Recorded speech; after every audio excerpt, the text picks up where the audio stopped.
I am Johnny Massacre and welcome to my world. May your stay here be interesting. Tonight, it is the 30th anniversary of the Sony Playstation and also the 26th anniversary of the SEGA Dreamcast. To celebrate the occasion of two of my favorite consoles, I'm going to give you my top 10 best ever games from each console. Then I'm going to tell you which was the better console. Who is with me? Give me a hell yeah! So this should be a lot of fun. I love games and I love these two consoles. So I'm just going to tell you from the heart what I really think about these two consoles. We're going to give you now the top 10 games, best ever games from each. Are we going to start with the Dreamcast? Are we going to start with the PlayStation? I'm going to flip a coin to this side. I've got my list ready for you. The Dreamcast came out in 1999 on the 9th of September. 9th of the 9th of the 9th.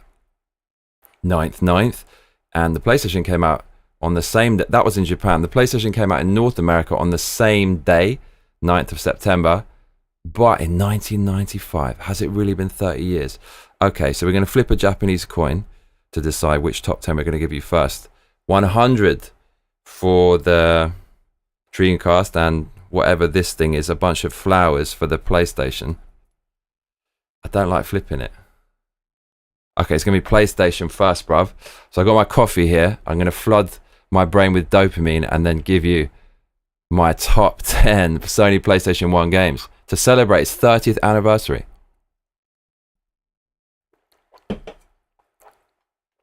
Right, here we go, y'all.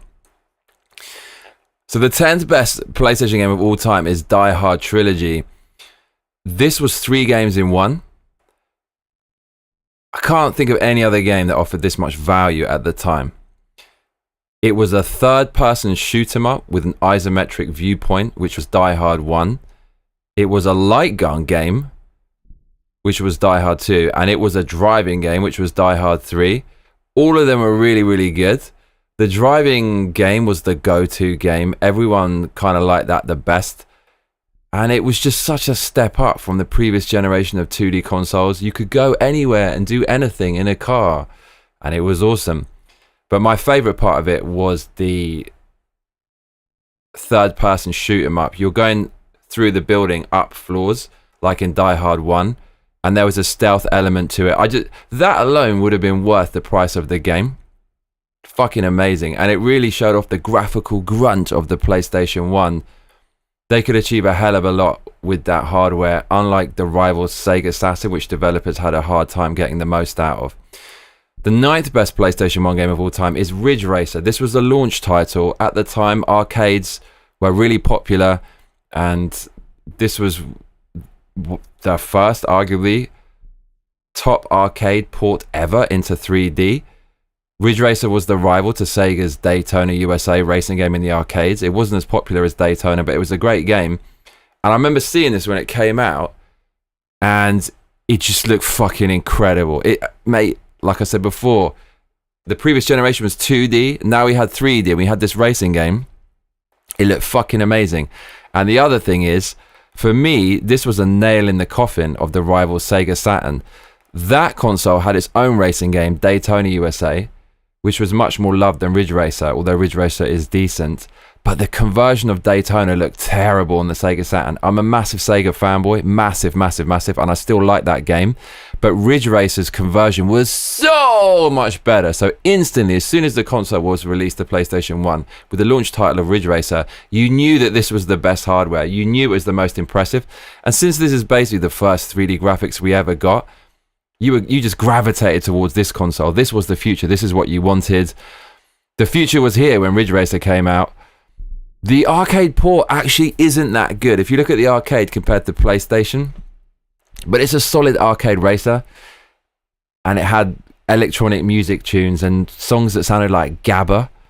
And just wicked Japanese vibes. So that's the 9th best PlayStation game of all time. The 8th best PlayStation game of all time is Point Blank. Point Blank is a light gun game. It's a 2D game, and it was 2-player, and it's loads and loads of mini games, ridiculous mini games. We have to shoot these moving targets, like just off the top of my head, cuckoos coming out of cuckoo clocks, and you have to shoot them all. And it's a window into Japanese humor. I've been in Japan a long time now, and I still don't really understand Japanese humor. It's one of the hardest things to describe, but it's in this game. Ridiculous, over the top, kawaii, cute. Point Blank was amazing with a friend. Back in the day, we used to play in person, not online. So you have your mates over, and this in 2-player was just brilliant. Competitive aspect, Point Blank, tip-top game. The 7th best PlayStation 1 game of all time.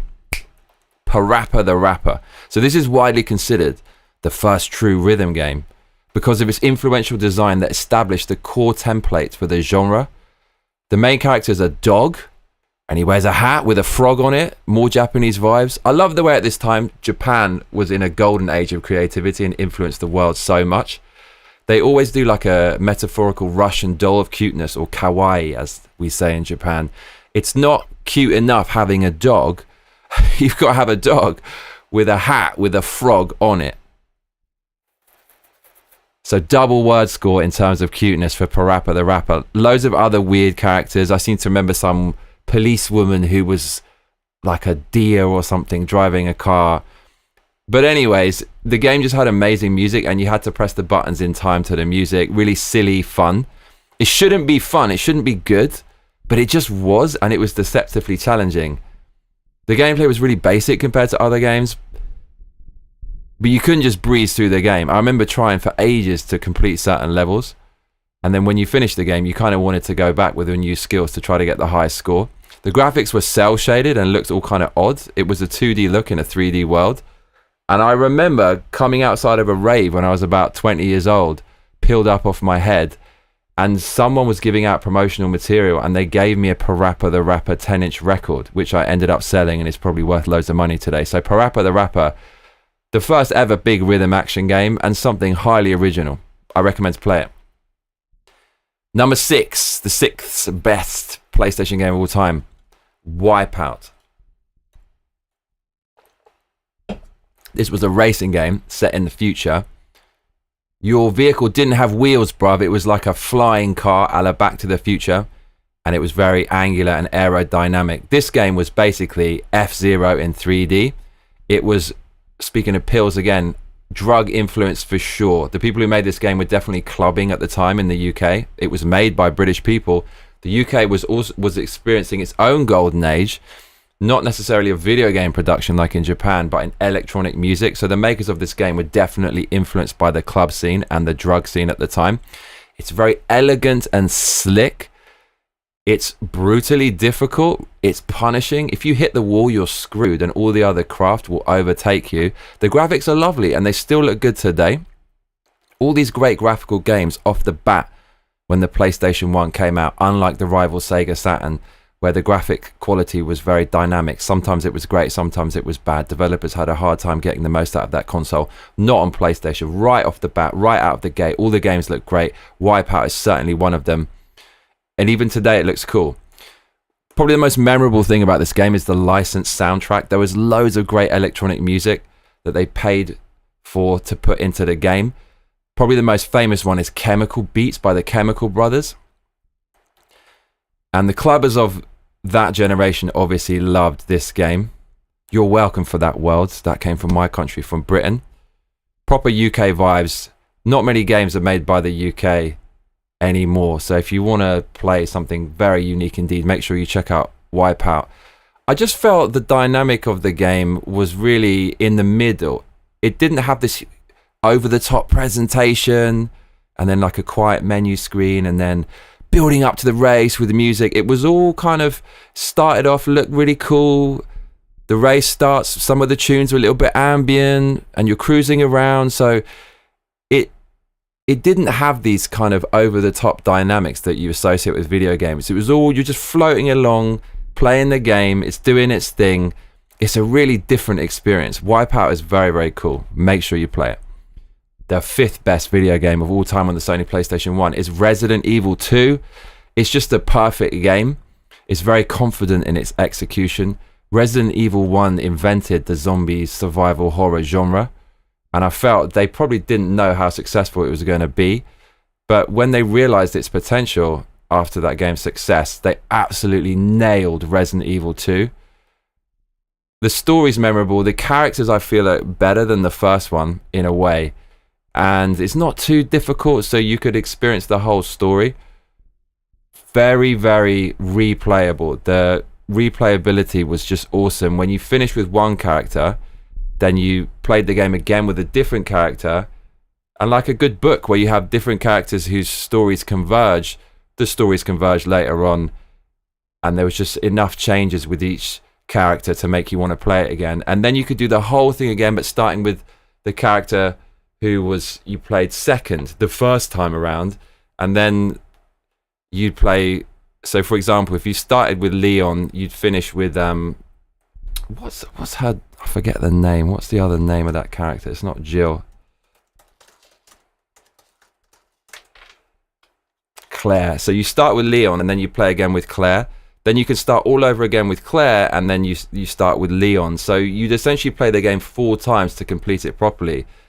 And it's one of the only games I can think of where when you replay it, it's actually kind of fun. Usually when I've finished a game once, I don't go back. But Resident Evil 2 is a slice of genius with that. You just want to keep going through it. There's enough changes to make it worthwhile. And of course, my favourite character in the whole Resident Evil series is in this game. My Peking duck, pudding princess Ada Wong, the sexy Ada Wong. She's such a bitch in this game. Leon is cucked to Ada. She treats him horribly, and yet Leon is her slave. He has Stockholm syndrome, but I would be too. I absolutely love Ada.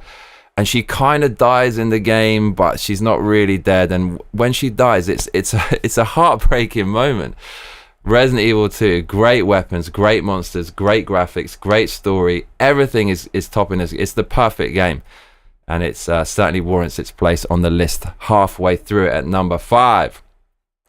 The 4th best PlayStation 1 game of all time is Tony Hawk's Pro Skater 2. This is probably the funnest game on the PlayStation 1. If you strip away everything else and all the politics and the zeitgeist and everything surrounding it, it's just the most fun. That's it. It's a skateboarding game and it perfectly straddles the gap between realism and just silliness. It sold a shitload. Tony Hawk made millions from this game, and rightly so. It's very humorous. There's a lot of wipeouts in the game, and you could, again, go anywhere and do anything. That's what we all wanted to do when we made the transition from 2D games to 3D games. We wanted these open worlds that would simulate our world, but we could do crazy, fantastic things in them. You could go anywhere in this game. So there was an amazing sandbox in Tony Hawk's Pro Skater 2. There's a serious exploratory aspect to it. You wanted to go all over the level, and there's all these little corridors and alleys and stuff. It was just it was another level from the previous generation. I really mean that. It had a great licensed soundtrack, Limp Bizkit, for example, and I felt it captured the spirit of skating at the time. In the 90s, skating was massive. The game was fun. It was you felt free in the game. It was rebellious. It was silly, and it also captured the spirit of kind of hanging out with your mates. You'd have mates over to play it, and it was a good social experience. Anyone who liked skating, you could just invite around your house and hang out with them even more beyond actually skating in the streets. And the game also was a bit rebellious with no fucks given. Just a wicked game. The 3rd best PlayStation game of all time, Metal Gear Solid. This popularized the stealth genre. I played this recently, a couple of years ago, during a 24-hour live stream. Finished it in about 20 hours on hard mode. It is amazing. I didn't give it a chance at the time, but playing it back, it's hard to believe the visionary genius of this game. There was nothing like this. Today, so many games are cinematic, but at the time, this was the first truly cinematic game. Changed the industry. It's a cinematic playable movie. I can't believe they pulled it off with the hardware limitations of the PlayStation. Despite its graphics being great, as I mentioned, it had a limited draw distance.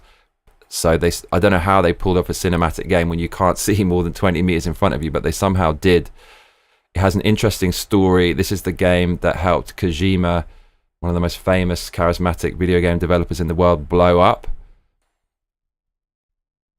And it had a lot of quirky stuff in it. Again, this is very Japanese in a way. One of the bosses, to kill him, after dying to him several times and wondering how he's supposed to kill him, you need to plug the controller into the second port. So it had all this weird, quirky stuff in it, which is very memorable. And they just packed so much in. It had insane ingenuity compared to other games of the time, and was just so ambitious. You can't imagine how ambitious this was. The start of the game feels like the start to a James Bond movie. It's just a playable movie. And I think only Japanese people could make something like this. They're the hardest working people on the face of planet Earth, who just want to make everything they do the best. And so you got Metal Gear Solid from Kojima. Also, the script was amazing. And the script writer, his name is Jeremy Blaustein. He was the script writer and translator. He's a massive part of why this game was so good. Because in later games, when Kojima became more famous and his influence grew stronger, he rejected this script writer and translator because the script writer and translator, according to Kojima, took too many liberties with his script. And then in the later games, it was a more direct translation of the Japanese, which is very dry. The original script writer and translator made it feel like the script was written by a top Hollywood writer. It was so good. The only thing I don't like about the game is the obligatory ridiculous plot twist at the end is actually so bad it is laughable. It will not end. Kojima he doesn't know when to say it's finished, and he just kept on adding and adding and adding all this stupid shit at the end of the game. But the game is so good, even that didn't ruin it. Metal Gear Solid, amazing game. Second best game of all time on the PlayStation 1 is Tekken 2. Fucking genius fighting game. Tekken 1 got really high review scores at the time, but it definitely wasn't that good. It had a very limited moveset, although the graphics were kind of decent for a launch title. Tekken 2 was obviously the fully fleshed out vision of the Tekken creators. The graphics, while blocky, were just so smooth. The characters are super memorable. The sound effects, oh my god, man. Street Fighter 2 had amazing sound effects. A truly classic game will have amazing sound effects. It will have amazing graphics, sound, music, all that kind of stuff. Street Fighter 2 was the first fighting game for me that had really sick sound effects. Tekken 2 was the first 3D fighting game that had amazing sound effects. The weight of the punches was really sold by the sound effects. I think without the sound effects in this game, it would be 30% less quality. That's how important they are to the Tekken experience. When you get hit by a heavy punch, you fucking feel it. So good. And I feel that in the latest Tekken, they didn't have as good sound effects as the Tekken 2, which is basically 30 years prior. Nearly 30 years prior. Fucking immense game. You could play it for hours and hours and hours. Loads of cool moves. King, the grappler in the game, had really weird, elaborate moves, and you could do all kinds of strange throws. Endless fun. An insanely advanced experience for the time. Tekken 3 obviously was better, but I don't think it added nearly as much to Tekken 2 as Tekken 2 added to Tekken 1. So Tekken 2 is the progenitor of modern day fighting games. Fucking classic game. Amazing. Warranted on the list at number 2. The best PlayStation 1 game of all time? Resident Evil 1. It has to be. It created the survival horror genre. It advanced the point and click genre. The game is a point and click game. You walk around exploring, clicking on everything, trying to find out what the hell's going on and solving puzzles. But there was a real-time combat element. The setting is so good. This mansion, this huge, weird mansion in a remote forest. The game introduced super famous characters, Jill and Chris. The music was fucking awesome in this game. The vibe was so good. The campy B-movie dialogue and the Japaneseness of it as well, all together, helped create the genre of survival horror. It's a weirdly lovable game. The shotgun. Everyone likes a shotgun in a video game. If there's a video game where you love a shotgun, it is Resident Evil 1. When you finally get this thing, it's so good. And the game kind of kills you for getting it as well. Really, really smart. There's lots of jump scares in the game. The infamous jump scare is when you're going down a corridor very near the beginning of the game, and the dogs jump through the window and shatter the glass. Absolutely shat myself when that first happened. It's genuinely scary, and it's just a real oppressive vibe that captures the mood of the classic Romero zombie movies, with this slow creeping horror where you're just constantly feeling anxious, and there's dread around every corner, and the walls are just constantly closing in. The game is also difficult. It had a high difficulty level, and I like that. Modern day games with high difficulty levels are Souls-likes, and they're some of the best-selling games ever. People like a challenge, and back then this game was very challenging, more challenging than Resident Evil 1. And it was a new concept, so the people who made this are visionary geniuses. It's just more fun for me than the Metal Gear. I'd rather replay this than Metal Gear. So many games copied this. And like all of these unique, original creations, there's something about them that feels a little bit odd. Mainstream games now feel very safe and by the numbers, but these original things that no one had ever played before they were refined, there's this kind of quirkiness and oddness about it, because the developers didn't really know exactly what they were making or how successful it would become. I just can't think of a game that summarizes PlayStation 1 better than this. And it also was adult, so it's moving away from the Nintendo Q platformers and stuff. This was a whole different ball game. So that's the best PlayStation 1 game ever. What do you think about that?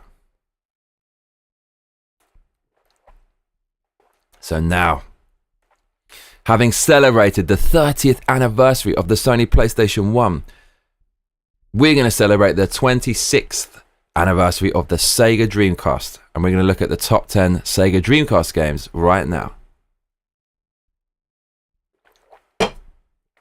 I fucking love the SEGA Dreamcast. Okay, here we go. The 10th best SEGA Dreamcast game of all time is Virtua Tennis. It was an arcade conversion. I think it was arcade perfect. The SEGA Dreamcast hardware also was used in arcades, and it was called the Sega Naomi board. So it was literally a perfect arcade conversion. There was similar hardware in the arcades known as Model 3, but it was more powerful than the Dreamcast hardware. And so some Model 3 conversions weren't 60 frames a second, which was devastating for a gamer at the time. We longed for arcade perfect 60 frames a second graphics. And some of the games that were converted from Model 3 weren't. But Virtua Tennis was super playable game. Quite realistic, although a little bit arcadey as well. And I just remember playing this for hours at my mate's house in his bedroom, and it was freaking awesome. The 9th best Sega Dreamcast game of all time is Daytona USA 2001. Daytona is the most popular arcade of all time, I think. It's either that or NBA Jam, one of those two. Certainly the most popular 3D arcade of all time. The console previous to the Sega Dreamcast had a conversion of Daytona, and it was freaking awful graphically. I loved it. I told you I'm a Sega fanboy, but it was very poor graphically, and at the time we realized we were very far from arcade perfect ports. But finally, with the advent of the Sega Dreamcast, we got a 60 frames a second Daytona USA. They changed it a little bit. It wasn't an arcade conversion. They kind of changed the graphical style a bit, so it didn't really feel like we finally got the arcade port we wanted. It was still a 60 frames Daytona, so I had to put it in there. Daytona USA is one of the greatest Sega games of all fucking time. I'm telling you, when I saw that in the arcade the first time, it was amazing. It was unbelievable. It was a life-changing moment. The graphics were so good. I believe Sega actually licensed the hardware for their arcades from some kind of military company that was using it for flight simulators and things like that. The graphics were so good on Daytona. It was life-changing. I remember introducing my brother to Daytona USA, the racing game, NASCAR, like stock car racing game. And that changed his life even more than mine. He's still obsessed with it 30 years later, and you can't understand how much that influenced my brother. So we really wanted a 60 frame smooth conversion of this game. We got it for Sega Dreamcast, and that's why it's number 9 on the list. The 8th best Sega Dreamcast game of all time is Sonic Adventure. Now, this has aged terribly. I have to be honest. I cannot believe how badly this has aged. At the time, it was such a step up. You just wanted to keep playing it, to keep the graphics feeding into your eyeballs. You just wanted to look at this graphics all day long. Felt like a revolution. But now, looking back, man, this game is janky as hell. I played it a couple of months ago, and it's almost laughable. But this was Sega's first 3D Sonic the Hedgehog, and it was like their spin on Super Mario 64. Nintendo, though, you have to give them credit. Their main brand, they kept evolving it over time and bringing in the revenue. Sega couldn't quite do it like them. Mario 64 was fucking great. Sonic Adventure was a bit janky. But at the time, when it was impressive, it was kind of awesome. Music was kind of cool. You could go anywhere. You could do anything. There's a lot of level variation. And with hindsight, the best part was probably the KOs. So you had these little pets, these virtual pets. It was a Tamagotchi. It was Sega's spin on the Tamagotchi, the little LCD virtual pet. And playing it a couple of months ago, that was probably the most fun bit. You get these little things in eggs and you hatch them, and then that you mate them and things like that. And this represents a good opportunity to talk about the innovation of the Sega Dreamcast hardware, because at the time we didn't have internal storage, we had external storage. We had little hard drives, memory cards we call them. Sega, with this console, the innovation is insane. The memory card was its own console. It was like a little handheld device, like a Game Boy, with buttons and a directional pad. So you could play very basic rudimentary games on your memory card, and the virtual pets in Sonic Adventure, you could download onto the memory card, and then it became like a Tamagotchi. That kind of innovation, I miss those days. So Sonic Adventure, while it hasn't aged that well, it's a very important game. And fuck it, I loved it when it came out, so I'm putting it at number 8 on the list.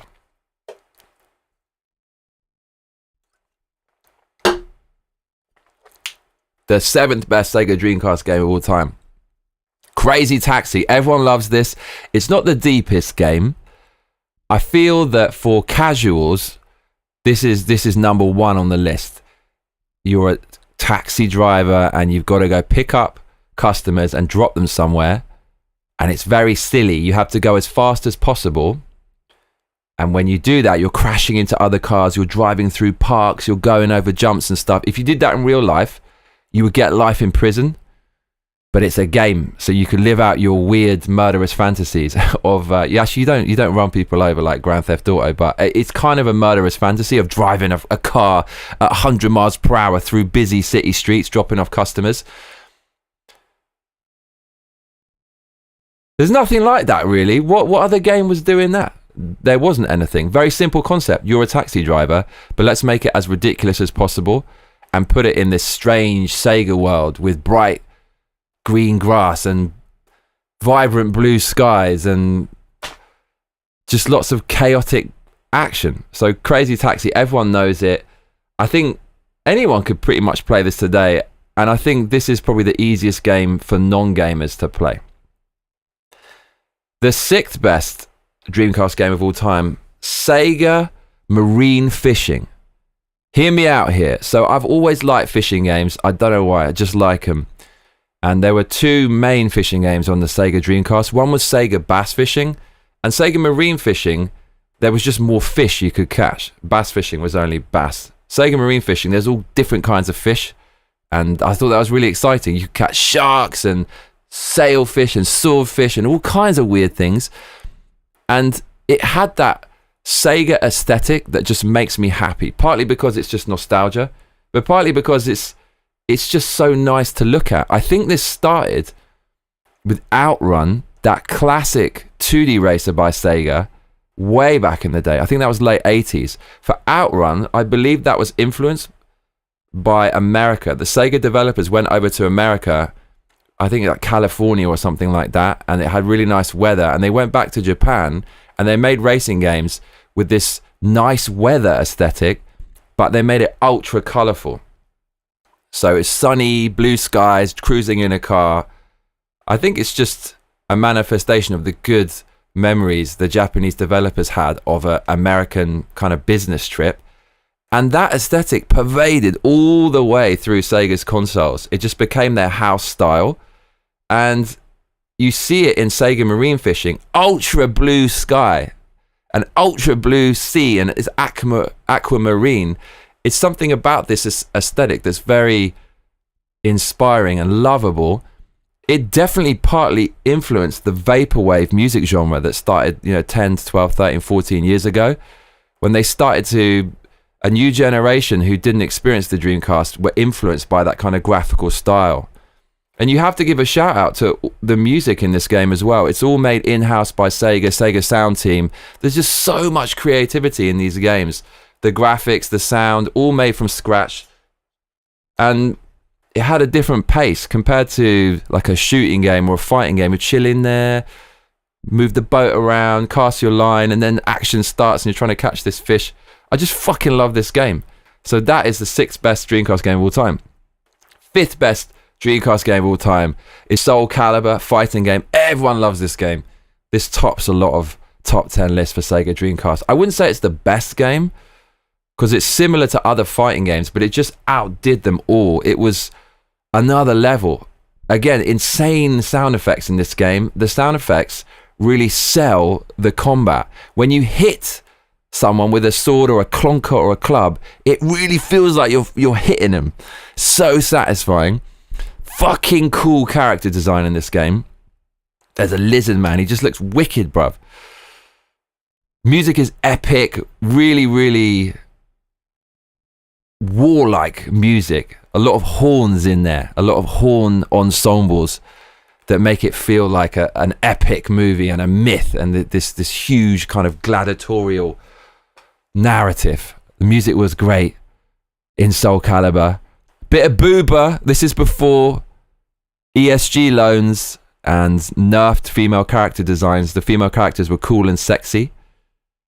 The announcer was cool. Everything was fucking cool. The new characters were cool. There was this guy called Astaroth with a massive axe. He was wicked. I remember playing with that character and you're just smashing shit and you're thinking, am I allowed to play this? It's so intense and it's a fucking intense, bro. It's an intense game. It's an intense game. They put in a really, really good single player experience into Soul Calibur. Obviously, this is an evolution of Street Fighter, right? Street Fighter 2. In those games, in single player, you just fought every single character and then fought through the bosses, and that was it. In this, they put a mission battle in, so you could get loads of different weapons, and they had different strengths, and there were special challenges. You had to beat multiple characters and different costumes and all kinds of things. And all they're doing is they're just adding a few things to the game and changing the numbers a bit. There's special conditions when you fight, like you get poisoned, so you take more damage. But it was very playable and very addictive. It felt like a fully fleshed out, fully fledged experience, not just a bolt on to try to add a few more superficial hours onto the game. Soul Calibur, tip top. The 4th best Sega Dreamcast game of all time is House of the Dead 2. These kind of games, you don't get them anymore. It's a light gun shooting game. Modern TVs don't work with light guns. So this is a game of its time. This game is influenced by Resident Evil. It's Resident Evil, but a shooting light gun version of it, essentially. You're going through these houses and different locales with loads of zombies coming at you, monsters, mutants. You got to blow them away. I remember seeing this in the arcade. Again, it was just mesmerizing. House of the Dead 1 was a freaking amazing, brilliant, unbelievable, spectacular, wonderful arcade. The sequel was more of the same, but with better graphics. It's really fucking good. If you watch this now on YouTube, a playthrough of House of the Dead 2, you'll be sucked in. Look, light gun games are never going to be the deepest games. You're just pointing the gun at the screen, shooting the shit out of everything.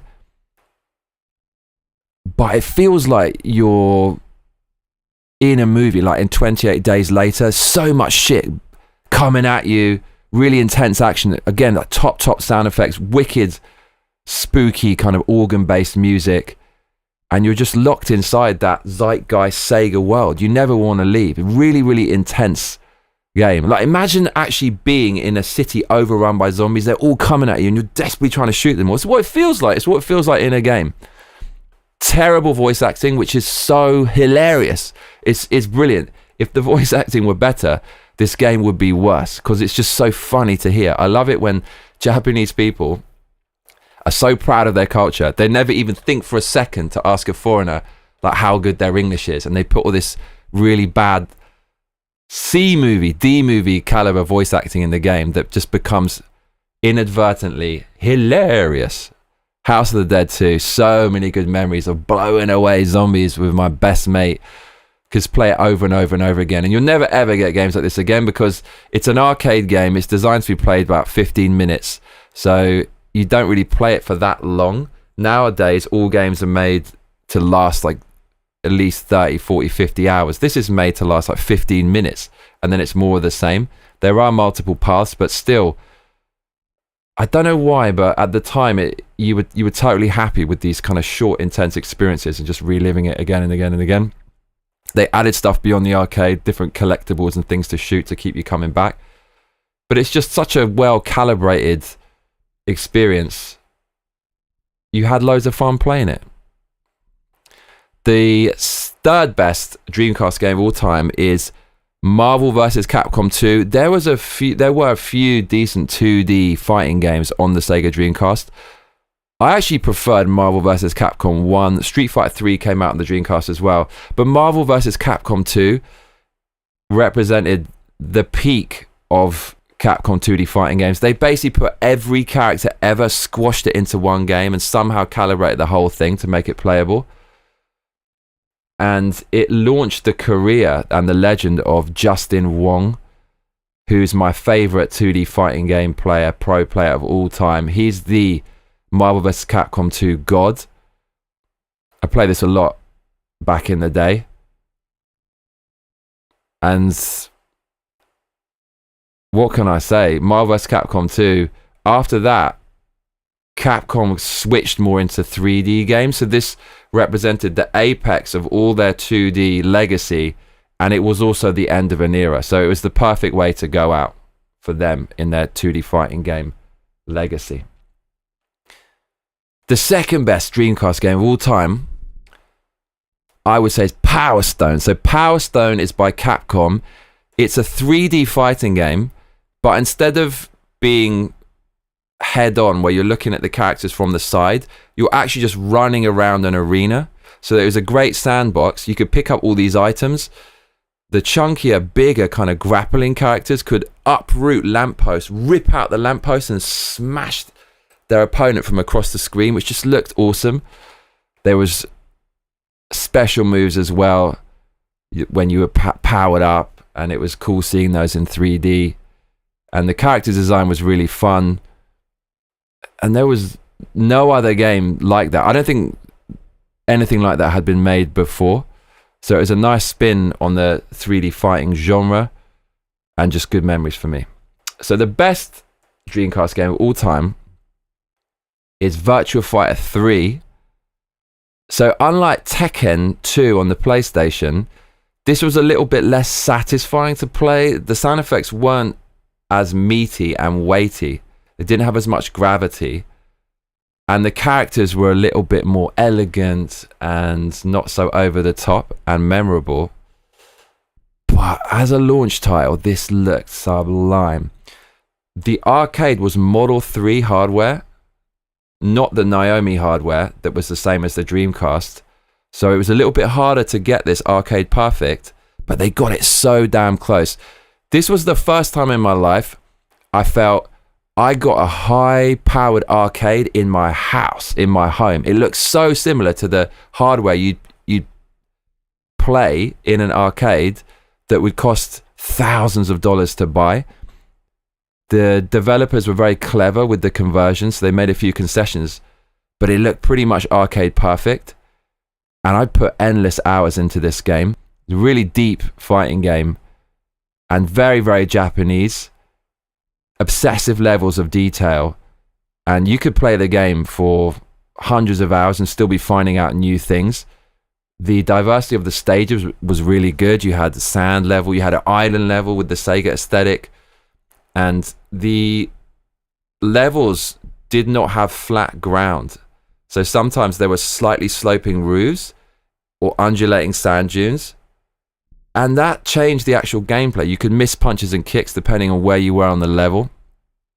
It looked and felt amazing to have that day one, a serious launch title by Sega. And I can't believe that console ended up failing and being the demise of Sega's console business, because it was so fucking good. I've got to be honest, my memories of Dreamcast are quite rose tinted. I remember there being loads of amazing games, and if you actually go back and look at the roster, they're all kind of 8 out of 10. I don't think there's many 10 out of 10 classics. It's just a lot of 8 out of 10, 7 out of 10, a lot of arcade ports. And I guess it kind of makes sense that arcades were about to die out at that era because home consoles were clearly becoming as powerful as arcades. So therefore, Sega, whose entire business was built on arcade conversions, was about to tank. It kind of makes sense. It makes sense. These games wouldn't really work today because they're too short-lived. It's just an arcade port with a few bolt-ons. But that said, the general quality is ridiculously high, and it's just a focus on fun, innocent fun. I love it. I love it. So many great memories. So, those are the top 10 best ever Sega Dreamcast games. Now we get to the main question. What is better, PlayStation 1 or Sega Dreamcast? I've got to say the PlayStation 1 is actually better. I wouldn't have said that a couple of years ago, but now that I've gone back and actually looked at the old games and played the games, you know, I sat there and played through all of Metal Gear Solid. I played through all of Resident Evil 2, Resident Evil 1. I went back and played Sonic Adventure, Daytona USA. The PlayStation 1 had 10 out of 10 quality games. Metal Gear Solid is a 10 out of 10 game. There's no doubt about it. You can't argue. Resident Evil 1, 10 out of 10 game. Resident Evil 2, 10 out of 10. Tekken 2, 10 out of 10. I don't need to hesitate. Tony Hawk's Pro Skater 2, 10 out of 10. Wipeout is like an 8 and 9 out of 10. Parappa, I'll give it a 9 or a 10. Ridge Race, I give it an 8. Die Hard 7 or 8. Dreamcast, Virtua Fighter 3, maybe I'll give that a 10. Power Stone, it doesn't have the depth. It's probably an 8. Marvel vs. Capcom 2, maybe a 9. House Dead 2, it's a 10 for me, but to anyone else, probably an 8 or a 7. Doesn't have the depth. Marine Fishing, Crazy Taxi, Sonic Adventure, they're not 10 out of 10 games. I'm not dissing it. They are super fun, but they're just not 10 out of 10. I feel PlayStation really paved the way for the whole gaming industry. Metal Gear is such a ridiculously influential game. There was nothing like that. A cinematic playable movie. Now all games are like that. First came on the PlayStation. Resident Evil 1, creating that survival horror genre. At the time, these people didn't know how big the games were going to be. These people were pioneers and geniuses. New hardware on an unknown economic battleground with the task to just make something new and make something good, and they did it. So PlayStation 1, I have to say, with hindsight, was just fucking unbelievable. These developers hadn't been making 3D games before. This was new technology, and somehow they didn't just make good games, they made these fucking unbelievable games. The Japanese developers, we gotta give them credit. They're amazing people. So there you go. The top 10 PlayStation 1 games of all time, the top 10 Dreamcast games of all time, and which one is better? I have to give it to PlayStation, but Sega will always have the main soft spot in my heart. Sega were good to me. They were the best to me.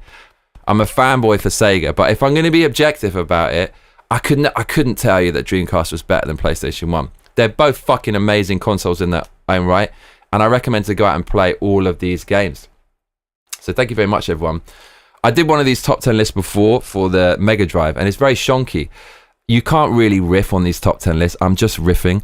So all I'm really doing is going, it's amazing, it's amazing. The graphics are good, the sound is good. But I fucking love these consoles, man. I love these fucking consoles, and they were life-changing, and I feel passionate about it. And this is my vlog, so I just riff it. I just share with you. I want to kind of mark the occasion. 30 years of PlayStation. 30 fucking years, bruv. Unbelievable.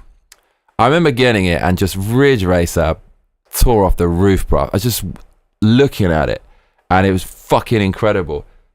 Oh man. And because I'm a Sega fanboy, I wanted Sega to be better, but it just wasn't better.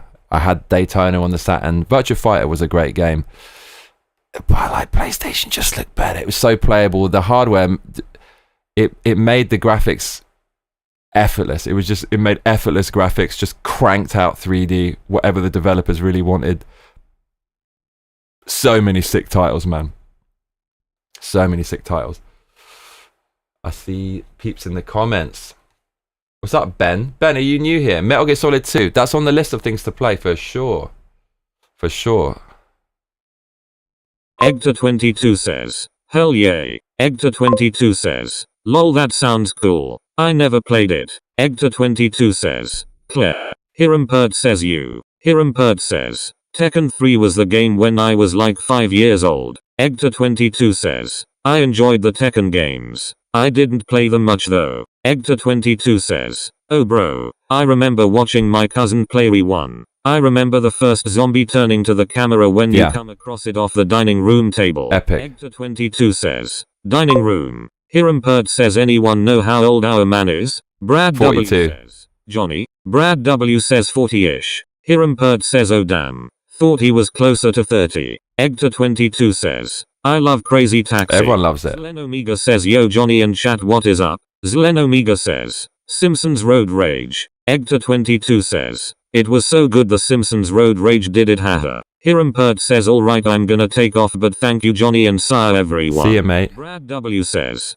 Hazel N. Egta22 says, I miss old games, feeling so good to play. Not many can do that nowadays. Zlen Omega says, hey Brad. Zlen Omega says, bye Brad. Egta22 says, love Marvel vs Capcom 2. Zlen Omega says, yeah, I have the PS2 version of Marvel vs Capcom. Egta22 says, I wish we could have seen Stan Lee play as Doctor Doom, Spider-Man and Captain America whooping butt. Lol. Zlen Omega says, I have to say PS1. Egta22 says, I would say PS1. You have Brad to. W says, PS1 all day. Zlen Omega says Metal Gear, Resident Evil, Castlevania Symphony of the Night, Spider-Man, FF7-9. Zlen Omega says, Brad, I thought you left. Egta22 says, Crazy Taxi is more like a 4-5 out of 10. I enjoy it, but can only do an hour or two before I need to move on. That's the thing, exactly. Wild Arms as well, Zlen. Because it's arcadey. Listening.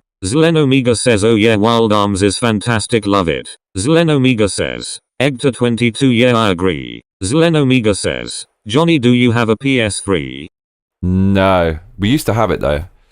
On Rumble, Ben377 says, God bless you, Johnny. God bless you, Ben. Adam says, hey, my brother learned to drive from Crazy Taxi in the arcade.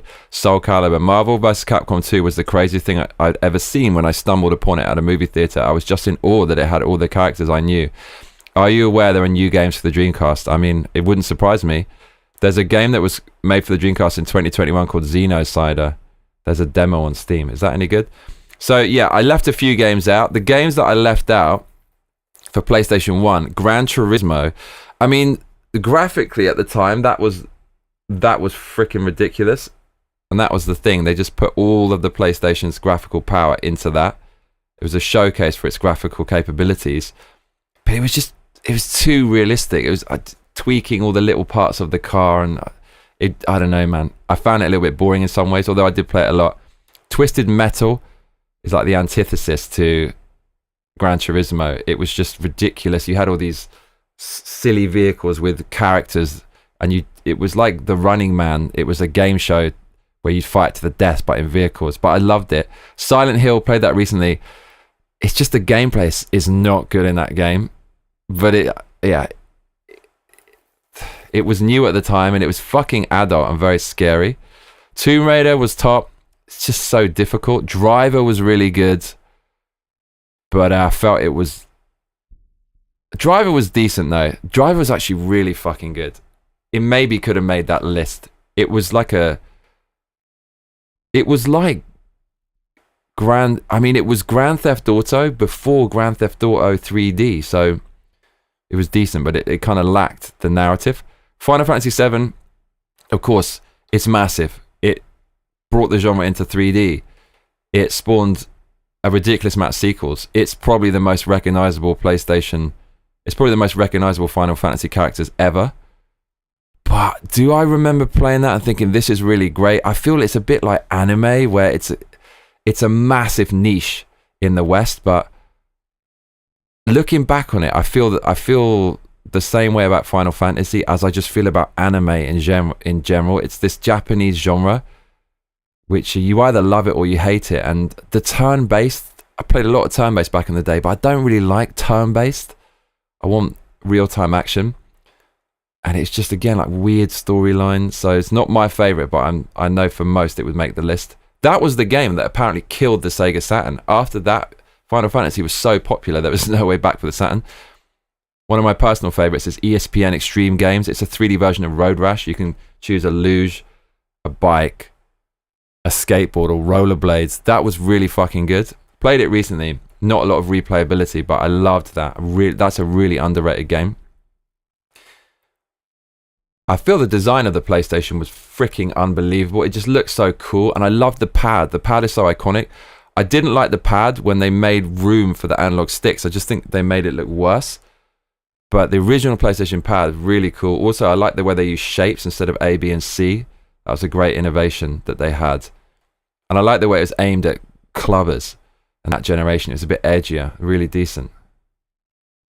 Dreamcast games that didn't make the cut. Virtua Striker sports game. I loved that. Really arcadey football. Resident Evil Code Veronica. It's a very good Resident Evil game. I don't have a really amazing memory of playing that. It feels like a lonely memory of playing that. It is good though. It's the first actual 3D Resident Evil without pre-rendered backgrounds. It's really decent. Sega Rally 2. I nearly put that on the list instead of Daytona, but it was 30 frames a second, so I was gutted when I got that, and it wasn't close to arcade perfect. Shenmue, everyone talks about that.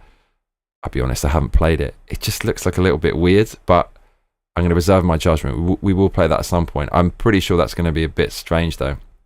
Jet Set Radio, people love that. Kind of a free roaming mission-based skating game, but that has not aged well at all. That's pure nostalgia for a lot of people. Had a very famous soundtrack and cel-shaded graphics and recreations of actual Tokyo locations, but the gameplay of that by today's standards very, very shonky indeed. Metropolis Street Racer racing game, launch title for the Dreamcast. It was good, but 30 frames a second. It's got to be 60. Ikaruga shooting game. It is really, really good, that, but it's just, I don't know, man. Do I want to play it every day? Not really. Space Channel 5 rhythm action game. That is actually really decent. It could have made the list. Nothing quite like that. 60s aesthetic. Really, really decent. Choo Choo Rocket puzzle game. Rare's kind of trippy puzzle game.